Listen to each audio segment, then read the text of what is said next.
বন্ধুরা, আজকে আমার কাছে একটা প্রশ্ন এসেছে। প্রশ্নটা কিছুটা এরকম যে, আমি জানতাম যে আমার প্রিয়জন শুধুমাত্র আমাকেই ভালোবাসে। কিন্তু হঠাৎ করে একদিন জানতে পারলাম যে সেই মানুষটা আমার সাথে সম্পর্ক চালিয়ে যাওয়াকালীন সে ৩য় ব্যক্তির সাথেও সম্পর্ক স্টার্ট করে দিয়েছে। আর তার সাথেও ভালো মতন সম্পর্কটা চালিয়ে নিয়ে যাচ্ছে। এবার এখানে আমার একটা প্রশ্ন এসছে যে কেন? আমি তো ওকে ভীষণ পরিমাণ ভালোবাসতাম।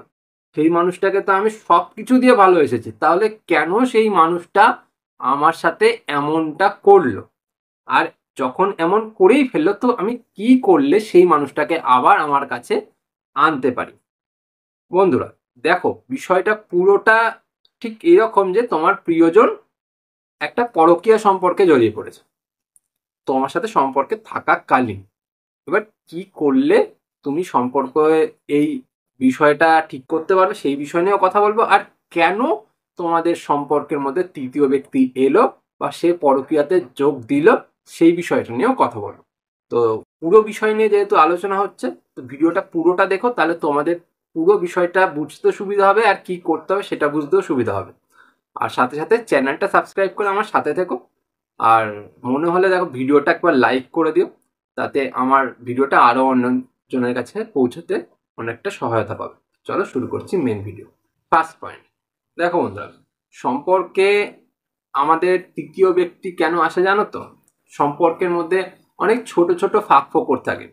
সেই ফাঁক ফোকরের আশায় কিন্তু ওই ৩য় ব্যক্তি সবসময় বসে থাকে ওত পেতে, যে কখন সেই মানুষটার সাথে ওর একটা মনোমালিন্য হবে, ওর সাথে ঝগড়া হবে, অশান্তি হবে, বা ওই মানুষটা সময় দেবে না, তখন আমি সেই রাস্তা দিয়ে ঢুকে পড়বো।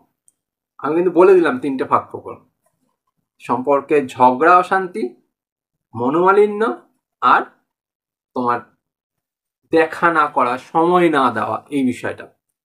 এবার তুমি যদি এই রকমটা সম্পর্কের মধ্যে করেছো যে তুমি সেই মানুষটাকে সময় দাও না, বা তোমাদের সম্পর্কে প্রায়শই ঝগড়া হচ্ছে, অশান্তি হচ্ছে, বা সেই মানুষটা একরকম চাইছে, তুমি করছো অন্যরকম, সেই মানুষটা হয়তো তোমাকে বলছে তুমি পড়াশোনা করো, পড়াশোনা করো, তুমি না করে ঘুরে বেড়াচ্ছ, হতেই পারে, আমি জাস্ট এক্সাম্পল দিয়ে দিলাম।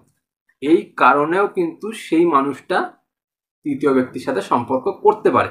কারণ একটা মানুষ দিন শেষে একজন ওয়েল স্টাবলিশ পার্সনের সাথে থাকতে চাইবে, কারণ তাকে ভবিষ্যৎটা দেখতে হচ্ছে।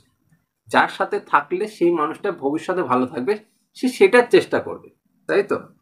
এর জন্যই আমি বলছি তোমরা এই বিষয়টা নজর করো, যে তুমি এই রকম কোনো ভুল করছো না তো। তার কারণেও কিন্তু সম্পর্কের মধ্যে ৩য় ব্যক্তি ঢোকে বা সম্পর্কে পরকীয়া বিষয়টা আসে।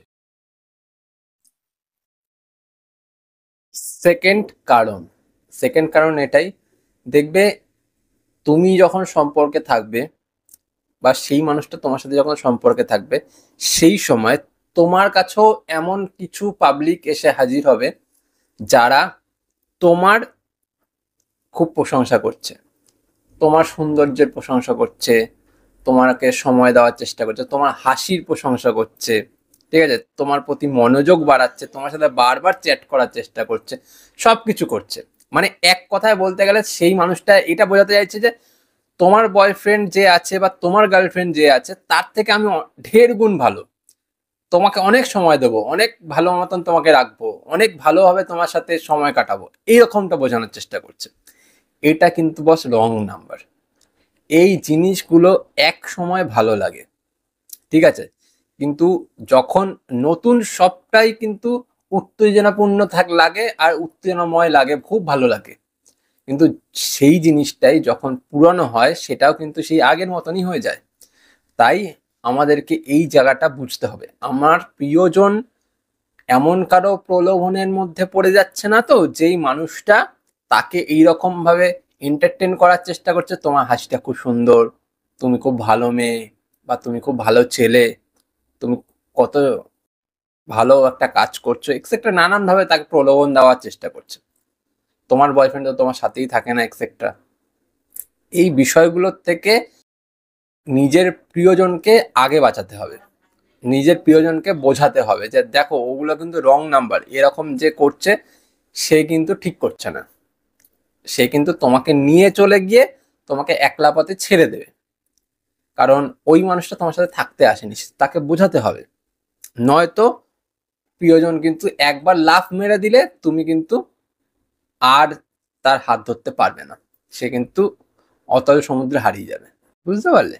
তো এটা আগে বুঝতে হবে। থার্ড থার্ড এটাই যে দেখো, এই কারণটা ভীষণ গুরুত্বপূর্ণ।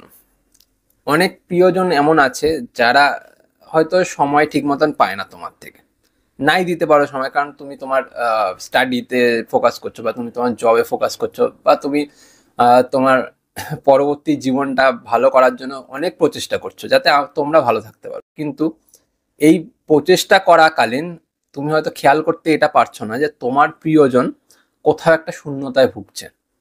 এবার সেই শূন্যতাটার জন্য সেই মানুষটা কিন্তু একটা ওয়ে খুঁজছে, কারণ ও তোমার সাথে সম্পর্কে আছে, সম্পর্কে থাকাকালীন তো কারোর সাথে কথা বলছে না, কারোর সাথে সময় দিচ্ছে না।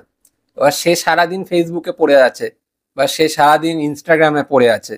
তো এই ইনস্টাগ্রাম, ফেসবুক, এই সোশ্যাল মিডিয়া মাধ্যমগুলো এমন একটা জায়গা যেখানে প্রচুর অবাঞ্ছিত মানুষের সমাগম হয়।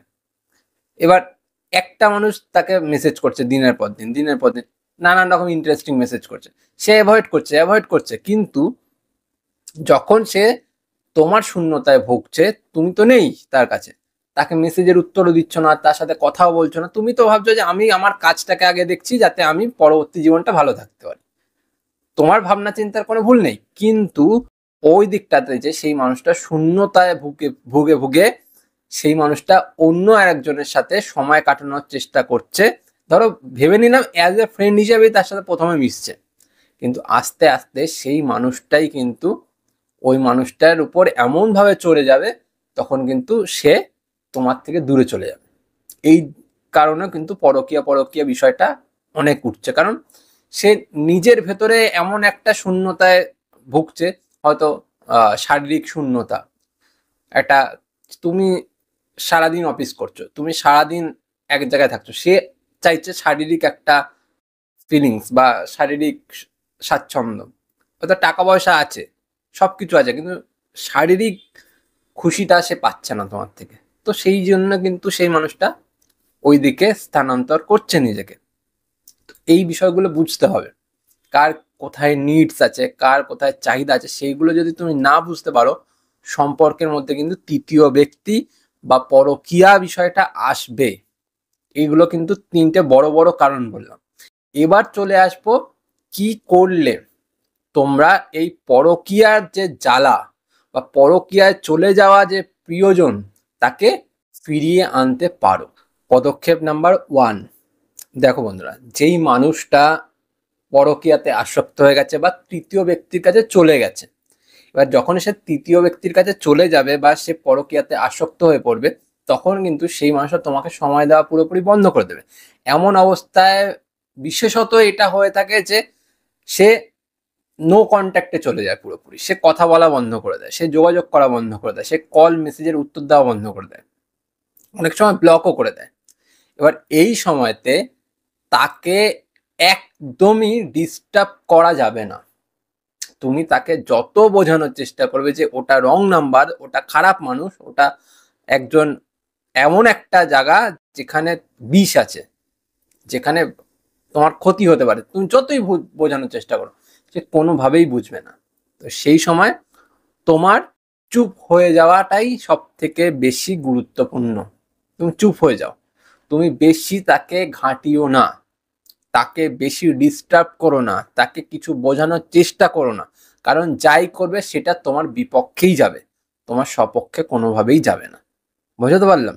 দ্বিতীয় পদক্ষেপ কি হতে পারে? দ্বিতীয় পদক্ষেপ তোমার এটাই হতে পারে যে নিজের জীবনের উপর ফোকাস করো।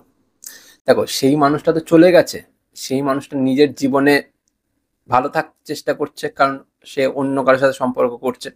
এমন অবস্থাতে তুমি যদি তার জন্য পড়ে থাকো, সেই মানুষটা কিন্তু এটাই ভাববে যে আমার ওর লাইফে থাকাটার কোনো দরকারই ছিল না, আমি নিজে সরে এসে বেঁচে গেছি।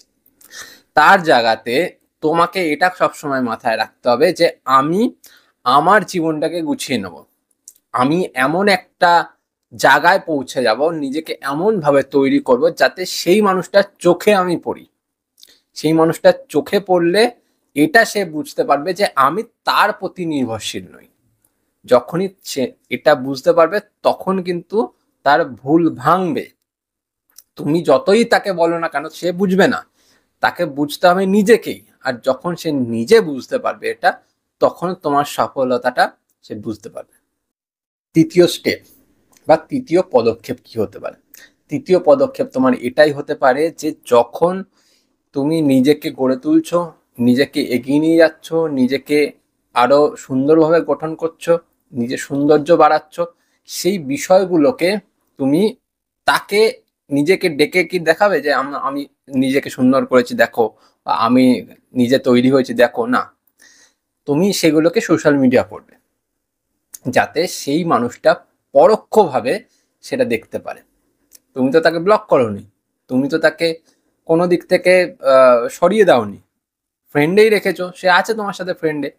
তো তাকে ওই জিনিসগুলো দেখতে হবে, কারণ তুমি সেগুলো দেখাচ্ছ তোমার নিজের উন্নতি, তোমার নিজের এগিয়ে যাওয়া, নিজের সৌন্দর্য বাড়িয়ে তোলা।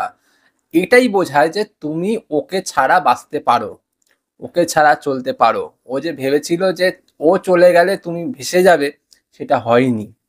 আর এইটাই কিন্তু ওকে ঘুরিয়ে আনবে, কারণ ও যখন এটা দেখতে পারবে যে তুমি সুন্দর হয়ে যাচ্ছ, তুমি ওকে ছাড়া ভালোভাবে বাঁচতে শুরু করেছো, আর যেই মানুষটার সাথে ও এখন সম্পর্কে রয়েছে সেই মানুষটা কিন্তু কিছুদিন পর থেকে আর ওকে পাত্তা দেবে না, কারণ রস নিংড়ে না হয়ে গেলে সব ছাবড়াগুলোকে ফেলে দেয়।